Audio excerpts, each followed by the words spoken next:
नमस्कार दोस्तों, Vishal Sharma advocate कोटमारी office में यानी कि सीएमओ में आज आपका फिर बहुत बहुत स्वागत करता हूं दोस्तों एक नई वीडियो के साथ में। और आज की अपनी इस वीडियो के अंदर दोस्तों मैं आपको इस महीने के डॉक्यूमेंट्स के रिगार्डिंग कोर्ट मैरिज करने के लिए इस महीने में डॉक्यूमेंट्स में क्या अपडेट है उसके बारे में मैं आपको जानकारी दूंगा। जैसा कि आप सभी लोगों को मालूम है कि कोर्ट मैरिज करने के लिए लड़का और लड़की दोनों का आधार कार्ड होना बहुत ज़्यादा अनिवार्य है। अगर आप लोग अपनी कोर्ट मैरिज करना चाहते हैं, जो लड़का लड़की बालिग हो चुके हैं, उन्होंने डिसाइड अगर कर लिया है अपनी कोर्ट मैरिज करने का, तो सबसे पहले उनके पास में आधार कार्ड होना बहुत ज़्यादा अनिवार्य है। जैसा कि बहुत सारे कपल्स ऐसे होते हैं जो हमें कॉल करते हैं, हमसे बोलते हैं कि सर हमारा आधार कार्ड खो गया है या हमारा आधार कार्ड नहीं मिल रहा है या घर वालों ने छुपा लिया है, तो क्या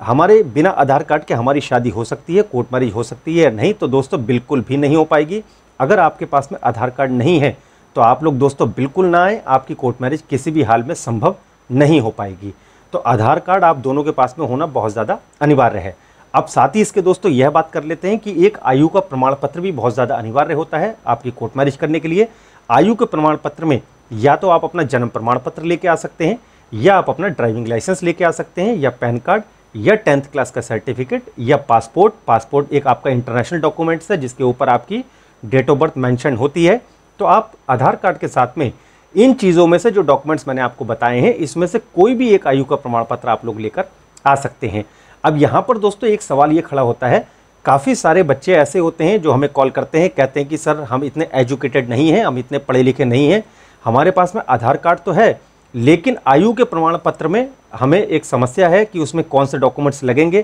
क्योंकि हमारे पास में स्कूल का सर्टिफिकेट नहीं है। तो दोस्तों जो ऐसे लोग हैं जो ज़्यादा एजुकेटेड नहीं हैं, तो आधार कार्ड के साथ में या तो आप लोग अपना बर्थ सर्टिफिकेट जो जन्म प्रमाण पत्र है वो लेकर आ सकते हैं, या ड्राइविंग लाइसेंस आपके पास में होगा वो आप लेके आ सकते हैं, या आपका कोई भी ऐसा सरकारी डॉक्यूमेंट्स या जो आपको राज्य या केंद्र सरकार ने आपको जारी किया हो जिसके ऊपर भी आपकी जन्म तिथि लिखी हो, वो डॉक्यूमेंट्स आप अपनी कोर्ट मैरिज करने के लिए अपने साथ में लेकर आ सकते हैं। अब दोस्तों यहाँ पर एक बात यह भी आती है,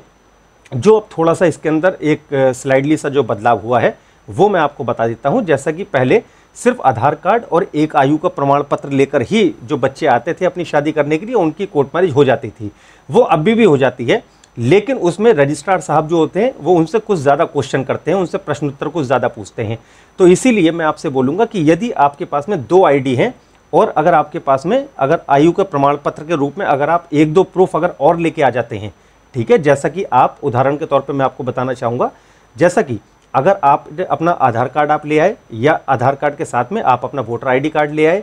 और आयु के प्रमाण पत्र में अगर आप अपना जैसे पैन कार्ड ले आए, या आप उसके साथ में अगर ले आएंगे अपना जन्म का प्रमाण पत्र, या आपका ड्राइविंग लाइसेंस, या स्कूल का सर्टिफिकेट, तो अगर आपके पास में अगर 2 ID और 2 आयु के प्रमाण पत्र अगर आपके पास में होंगे तो बहुत ज़्यादा अच्छा है दोस्तों, क्योंकि उसमें फिर जब आप मैरिज रजिस्ट्रार साहब के सामने जाते हैं तो वो उसमें कुछ ज़्यादा प्रश्नोत्तर आपसे नहीं करते हैं, क्योंकि वो आपके डॉक्यूमेंट्स भली भांति चेक कर लेते हैं कि आप लड़का और लड़की पूरी तरीके से बालिग हैं, और जो डॉक्यूमेंट्स आपने अपने आयु के प्रमाण पत्र के रूप में जो आपने अपने एप्लीकेशन फॉर्म के साथ में संलग्न किए हैं अपनी कोर्ट मैरिज करने के लिए, उसके हिसाब से आप दोनों लोग पर्याप्त रूप से आप बालिग हैं, कानूनी रूप से आप बालिग हैं, और आप लोगों ने अपनी शादी कर ली है और उसका मैरिज का रजिस्ट्रेशन आप लोग कराने के लिए आप यहाँ पर आ गए हैं। तो जिन कपल्स के पास में 2 ID होती हैं और 2 आयु के प्रमाण पत्र अगर जिनके पास में होते हैं, तो दोस्तों उनसे कोर्ट मैरिज के जवाब करने के लिए आते हैं तो जज साहब या मैरिज रजिस्ट्रार साहब कोई इतने ज़्यादा क्वेश्चन आंसर उनसे नहीं करते हैं।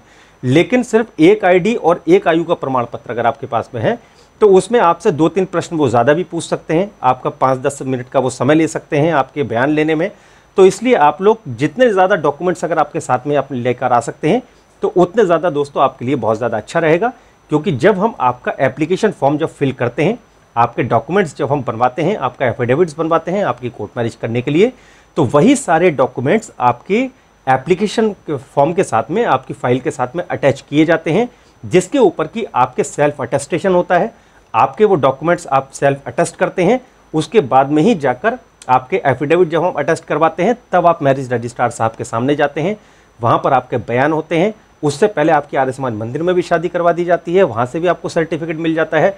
तो आपके जो भी डॉक्यूमेंट्स आप लेकर आएंगे, आप अपने आयु के प्रमाण पत्र में या आप अपने ID प्रूफ में, तो वो दोनों डॉक्यूमेंट्स आपके मंदिर में भी लगते हैं, और जब आप मैरिज रजिस्ट्रार साहब के सामने जाते हैं तो वहाँ पर भी आपके सेम डॉक्यूमेंट्स आपके लगवाए जाते हैं। तो अब इस पूरी वीडियो में दोस्तों मैं आपको एक चीज़ में आपको जो मेन है वो मैं आपको बता देता हूँ कि अगर आप अपने घर से अगर कोर्ट मैरिज करने के लिए निकल रहे हैं तो आप लोग अपने साथ में जितने ज़्यादा डॉक्यूमेंट्स आप लोग लेकर आ सकते हैं उतना ज़्यादा अच्छा है, आपकी फ़ाइल उतनी ज़्यादा अच्छी बनेगी। तो आप लोग हमेशा ध्यान रखिए कि आप लोगों के पास में जो भी आईडी प्रूफ्स हैं या जो भी आपके पास में आयु के प्रमाण पत्र हैं, आपका एज प्रूफ है, वो मैक्सिमम आप जो लेकर आएंगे तो बहुत ज़्यादा अच्छा रहेगा। ठीक है, तो यदि इस वीडियो जुड़े और कुछ अगर आपके सवाल हैं और कुछ अगर आप कोई समस्या है, कुछ कोर्ट मैरिज से जुड़े आपकी कोई ऐसी परेशानी है जिसके सही उत्तर आपको कहीं पर अगर नहीं मिल रहे हैं, तो सुबह 10 बजे से लेकर शाम को सिर्फ 7 बजे तक आप हमारे नंबर पर कॉल करके हमारे जो लीगल एसोसिएट्स हैं उनसे आप लोग बात कर सकते हैं। आपको वो पूरी जानकारी कोर्ट मैरिज से जुड़ी वो आपको ज़रूर देंगे। और यदि आप और कुछ जानना चाहते हैं कोर्ट मैरिज की प्रक्रिया के बारे में या गाज़ियाबाद में कोर्ट मैरिज कैसे होती है, एक दिन में कितना समय लग जाता है वहाँ पर मैरिज होने में, मैरिज रजिस्ट्रेशन में, और अगर और भी कोई जानकारी कोर्ट मैरिज से जुड़े आपके कोई ऐसे प्रश्न हैं जिसके सही उत्तर आपको कहीं पर नहीं मिल रहे, तो सुबह 10 बजे से लेकर शाम को सिर्फ 7 बजे तक आप हमारे नंबर पर कॉल करके आप जानकारी प्राप्त कर सकते हैं। आपको हमारे माध्यम से उन सभी प्रश्नों के उत्तर ज़रूर दिए जाएंगे। तो इसी प्रकार आप कोर्ट मैरिज ऑफिस को आप प्यार देते रहिए दोस्तों। निरंतर हम लोग आप लोगों के लिए नई नई वीडियोस बनाकर लेकर आते रहेंगे। तो ये वीडियो देखने के लिए आपका बहुत बहुत धन्यवाद।